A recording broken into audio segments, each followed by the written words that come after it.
Assalamualaikum warahmatullahi wabarakatuh. Selamat pagi anak-anak. Apa kabarnya? Semoga selalu dalam keadaan sehat walafiat ya. Hari ini Ibu akan menjelaskan mengenai Asmaul Husna Al-Musawwir. Tolong disimak dan dengarkan dengan baik ya. Tujuan pembelajaran dari Asmaul Husna Al-Musawwir adalah agar kalian dapat mengenal sifat Allah yang terkandung dalam Asmaul Husna Al-Musawwir dan juga dapat membiasakan diri berperilaku positif melalui pemahaman mengenal sifat Allah yang terkandung dalam Asmaul Husna Al-Musawwir. Kisah Sayyidah Aisyah, perempuan panutan tak sekedar rupawan. Semasa hidupnya, Sayyidah Aisyah memiliki kontribusi sangat besar terhadap periwayatan hadis Rasulullah Shallallahu Alaihi Wasallam. Sayyidah Aisyah menjadi mercusuar penting dalam periwayatan hadis dan menjadi rujukan para sahabat sepeninggal Nabi Muhammad. Hal ini dikarenakan selain Sayyidah Aisyah merupakan orang yang sangat dekat dan hidup bersama Nabi, ia juga memiliki ingatan yang tajam hingga dapat mengingat setiap jawaban Nabi atas pertanyaan yang diajukan oleh umatnya. Pengetahuan Sayyidah Aisyah yang begitu luas membuatnya berperan penting dalam banyak bidang keilmuan. Berbagai ilmu yang dikuasainya antara lain ilmu Al-Quran, hadis, fikih, tafsir, asbab al-nuzul, ilmu faraid, ilmu kedokteran, ilmu kesusastraan, serta menguasai bahasa Arab dengan sangat baik. Sayyidah Aisyah memiliki peranan penting dalam mendidik terutama generasi muda. Salah satunya terwujud dalam majelis ilmu yang ia dirikan. Sayyidah Aisyah juga seorang yang sangat memperhatikan dan peduli terhadap kehidupan umat pada masa itu. Sejarah turut mencatat akan kelembutan, kesabaran, dan kedermawanan Sayyidah Aisyah. Ia senang bersedekah dan menolong sesama. Selain itu, Sayyidah Aisyah juga dikenal sebagai sosok yang kritis terhadap kemungkaran. Bakatnya yang juga sebagai orator ulung tidak pernah lelah menyuarakan pembelaan atas kaum yang kurang beruntung. Sayyidah pun tidak segan-segan memberikan kritikan tajam kepada setiap khalifah jika terdapat hal-hal yang dianggapnya kurang tepat. Sejarah telah mencatat keistimewaan dari Sayyidah Aisyah dengan tinta dedikasi dan perjuangan. Keberanian, ketegasan, kewibawaan, kecerdasan, cakrawala pengetahuan yang luas, kedermawanan, kelembutan, dan kebaikan-kebaikan yang telah tersemat dalam kisah perjalanan hidup Aisyah.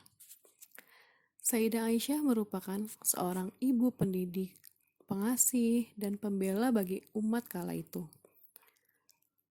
Peranan Sayyidah Aisyah dalam sejarah keilmuan, sosial, dan politik Islam pun menunjukkan bahwa Islam tidak membatasi perempuan untuk mengambil peran dalam berbagai bidang kehidupan.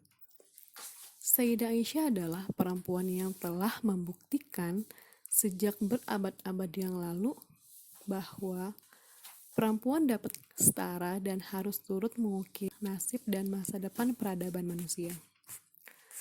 Persoalan kecantikan akan menjadi sia-sia jika ukurannya hanya pada wajah, yang tidak lama akan menua, lalu menyatu dengan tanah, tiada sisa, tiada kisah. Kecantikan yang hakiki adalah kecantikan yang terletak pada pikiran dan kepribadian, bukan terletak pada kecantikan wajah yang semu. Kecantikan wajah tidak mampu menorehkan tinta emas dalam lembaran sejarah. Kecantikan pikiran dan kepribadianlah yang akan mampu mengubah umat dan dunia. Kelangsungan peradaban manusia dan akan selalu tersemat dalam kisah abadi. Al-Musawwir artinya maha membentuk rupa makhluk. Tiada satupun manusia yang dapat membuat dan menandingi ciptaan Allah Subhanahu wa Ta'ala yang begitu indah. Manusia diciptakan dengan sebagus-bagusnya bentuk jika dibandingkan dengan makhluk ciptaan Allah Subhanahu wa Ta'ala yang lainnya. Manusia disebut sebagai makhluk paling sempurna dibandingkan dengan ciptaan Tuhan yang lainnya. Kenapa demikian? Maksud dari sempurna ini tentulah sangat luas pengertiannya. Sempurna di sini bukan berarti manusia adalah makhluk yang paling benar. Disebut makhluk sempurna karena manusia memiliki hampir semua hal yang tidak dimiliki makhluk lainnya. Manusia memiliki tubuh yang indah, lengkap dengan fungsi-fungsinya, raga yang kuat, yang bisa berpikir secara jauh dan tajam, sifat dan karakter yang bermacam ragam. Manusia juga disebut sempurna karena segala rasa yang ada dimilikinya.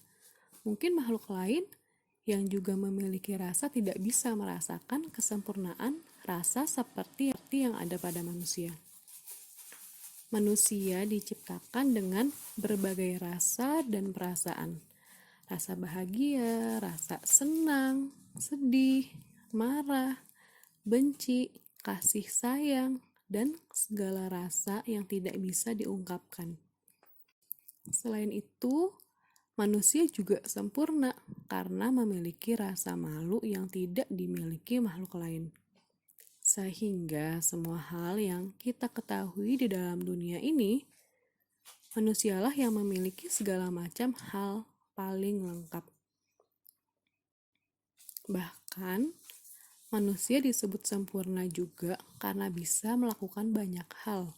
Bukan hanya kebaikan saja yang mampu dilakukannya, namun keburukan dan kejahatan pun bisa. Hal-hal seperti inilah yang melengkapi manusia sehingga dia disebut sebagai makhluk ciptaan Tuhan yang paling sempurna. Jangan pernah kita salah mengartikan maksud dari kata makhluk paling sempurna dengan artian paling benar ataupun paling suci.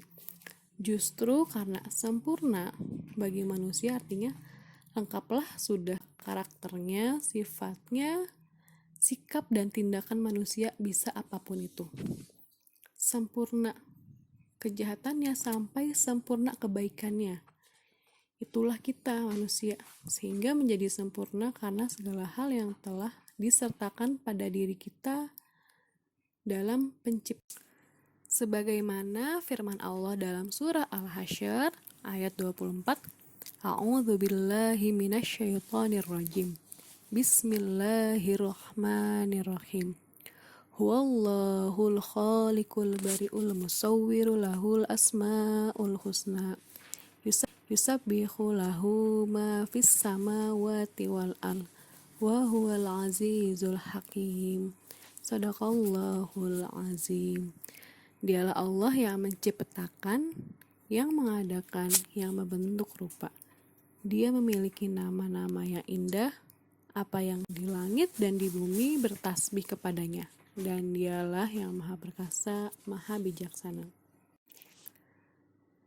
Bila kita diberikan kesempurnaan oleh Allah Subhanahu wa Ta'ala, maka patut dan wajib kita syukuri, dan yang memiliki kekurangan, maka yakinlah Allah Subhanahu wa Ta'ala melebihkan sesuatu dari yang lain karena apa yang diciptakan Allah Subhanahu wa Ta'ala ada maksud dan tujuannya tersendiri.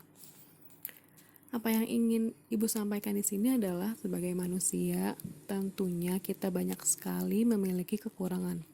Akan tetapi, yakinlah bahwa Allah menciptakan setiap manusia dengan kelebihannya masing-masing. Sehingga jangan pernah merasa rendah dengan kekurangan kita. Allah selalu memberikan bekal kepada umatnya untuk mendapatkan rizki dalam hidupnya. Tinggal bagaimana kita menggalinya dan menggunakannya. Kita harus selalu bersyukur dengan apa yang kita miliki, apapun itu bentuknya. Karena mungkin di bagian dunia yang lain masih banyak orang yang tidak seberuntung kita. Apapun keadaannya, jangan pernah membuat kita menyerah dalam menjalani hidup. Satu yang pasti, jangan pernah berpura-pura menjadi orang lain. Jadilah diri kamu sendiri, karena dengan begitu kamu akan tahu arti hidup yang sebenarnya. Be yourself. Sekian penjelasan mengenai Asmaul Husna Al-Musawwir. Semoga bermanfaat untuk kalian. Terima kasih atas perhatiannya. Wassalamualaikum warahmatullahi wabarakatuh.